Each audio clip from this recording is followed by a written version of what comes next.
It was best of the times, it was worst of the times, are the words written by the Charles Dickens in his famous novel A Tale of Two Cities. So thus the state of affairs are. They are best for the few, they are worst for the few. Hello friends, welcome to SR Knowledge Center. My name is Poonam and today I am here on this auspicious occasion of World's Human Rights Day to tell about the importance of human rights, its origin and remedies available against its violation. So let us begin with the origin of human rights. The eminent jurist Hobbes propagated that human lives in state of war, which is evidently true. The destruction caused by two world wars is so huge that no prudent man would ever imagine it.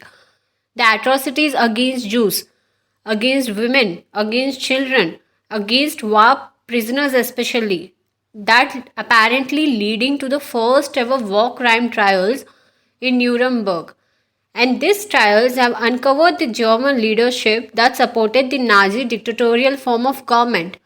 In this particular trials, out of 177 defendants, 24 were sentenced to death, 20 to life imprisonment, 98 to other prisons, and 25 were found not guilty of any of the offences. Therefore, establishing a very basic procedural standards for convicting persons who have been charged with the offense of committing a crime, giving rise to the rights of accused, to the rights of prisoners, and these rights are termed none other than the principles of natural justice.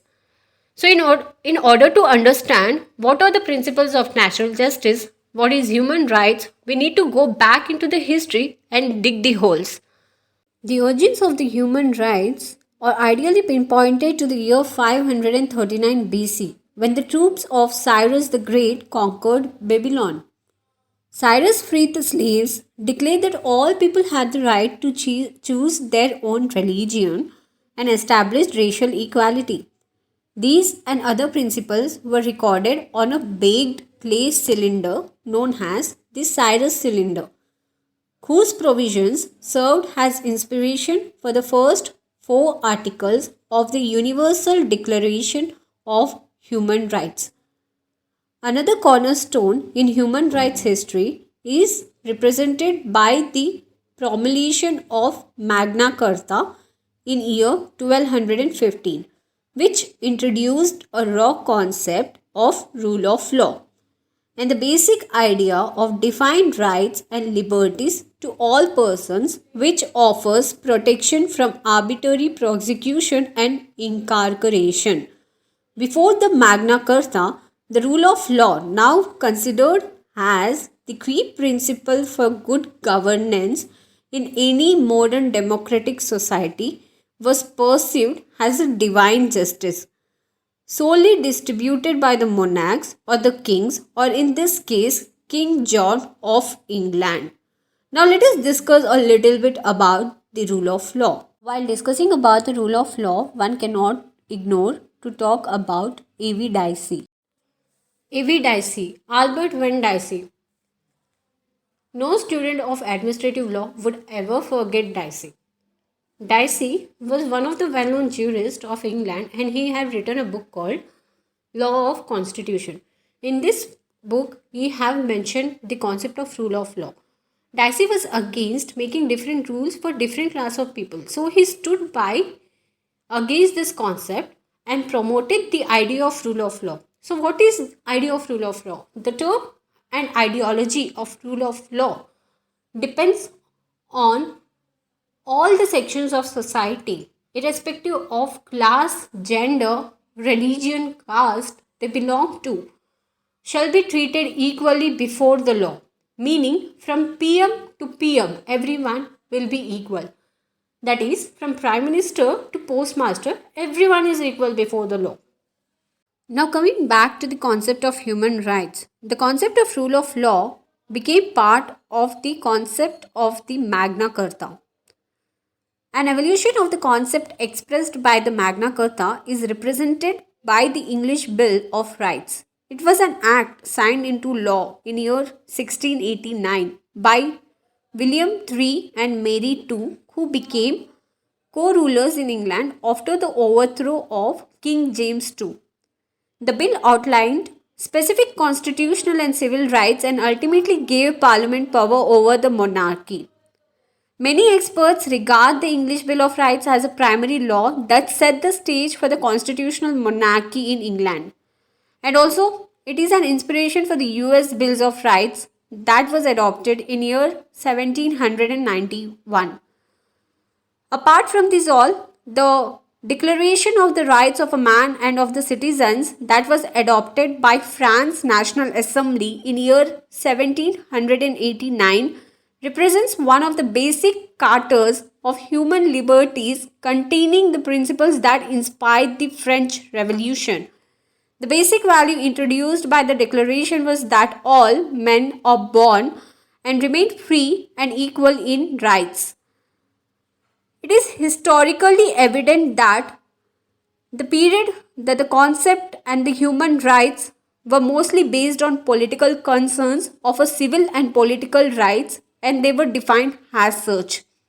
These rights, also known as first generation rights, recognizes the existence of certain things that the all powerful ruler should not be able to do, and that people should have some influence over the policies affecting them. The two central ideas were those of personal liberty and of protecting the individuals against the violation by the state. They serve negatively to protect the individual from the excess of state authority. The steps forward made since the time of Cyrus were impressive. Yet still, many of these concepts, when originally translated into policies, excluded women, people of color, and members of certain social, religious, economic, and political groups. However, the significant change took place by the efforts in 19th and 20th century to prohibit the sale trade and to limit the horrors of war crime. It was at the beginning of 19th century and at the end of 20th century the world have witnessed two major wars. The concern over the protection of certain minority groups, which were raised by the League of Nations at the end of First World War, and the establishment of International Labour Organization to oversee the treaties protecting the workers with respect to their rights, including their health and the safety, had manifestly increased the positive attitude towards the recognition of importance of human rights as we know them today. The time for a revolution and a deep progress in the protection and promotion of human dignity was just at a beginning stage. Eventually, it took the catalyst of World War II to propel human rights onto the global stage and into the global conscience.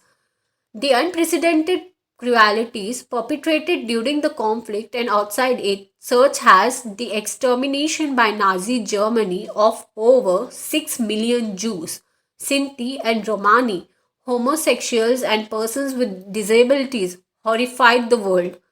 The idea of human rights thus emerged even stronger than ever after the World War II. The trials held in Nuremberg and Tokyo after the World War II introduced the rather two new concepts of crime against peace and crimes against humanity. Governments then committed themselves in establishing an international organization termed as United Nations Organization with the primary goal of bolstering international peace and preventing conflict. People wanted to ensure that never again would anyone be unjustly denied of life, freedom, food, shelter, and nationality. It was in year 1945 where 50 founding members of United Nations stated in the preamble of UN Charter that they were determined to save the succeeding generation from the scourge of war, which twice in their lifetime has brought untold sorrow to the mankind, and to reaffirm faith in fundamental human rights and make a man's life worth living on the earth.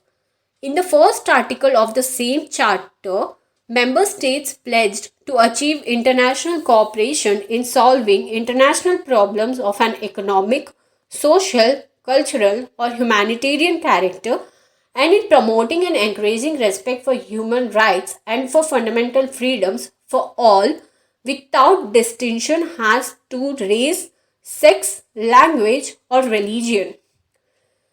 A strong political commitment was set, and to advance on these goals, a Commission on Human Rights was immediately established and charged with the task of drafting a document spelling out the meaning of fundamental rights and freedoms proclaimed in the Charter. 3 years later, the Commission, guided by Eleanor Roosevelt's forceful leadership, captured the world's attention, drafting the 30 articles that now make up the Universal Declaration of Human Rights. This document was adopted on 10th December 1948, and from then onwards, every year 10th December is celebrated as the World's Human Rights Day. The declaration was presented to the world, acting for the first time as a recognized and internationally accepted charter, whose first article states that all human beings are born free and equal in dignity and rights. They are endowed with reasons and conscience and should act towards one another in a spirit of brotherhood. The UDHR, although not legally binding, introduces a concept that how a government treats its own citizen is now a matter of legitimate international concern and not simply a domestic issue, and that the exercise of a person's rights and freedoms may be subject to certain limitations which must be determined by law. Therefore, India, being a part of this convention of UDHR, along with the civil and political convention and economic and cultural conventions, are the part of these all treaties and should determine the rights of citizens through the law. And and the same shall be discussed by us in our next video. Well, in this video, we have discussed about the origin of human rights. It all began with Cyrus the Great, later on being a part of Magna Carta, and then the Bill of Rights that were adopted by three major nations, that is Britain, America, and becoming a part of French Revolution as well. Later on, these after the World War II, these also became part of International Charter, that is United Nations Charter, and was given a formal expression in year 1948 on December 10 when Universal Declaration of Human Rights were adopted. And later on, it also became part of an Indian constitution. And in our next video, we will be discussing how Indian constitution has given an formal expression recognition to the human rights in form of fundamental rights. And in violation of human rights, how can we approach to the authorities? How can we file a complaint? How can we take our grievances? And way to take our grievances is one of the most important thing. So stay tuned. To never miss an update, please subscribe to our channel SR Knowledge Center. And please do like and comment your views on this particular video and any suggestions if there are. Thank you very much.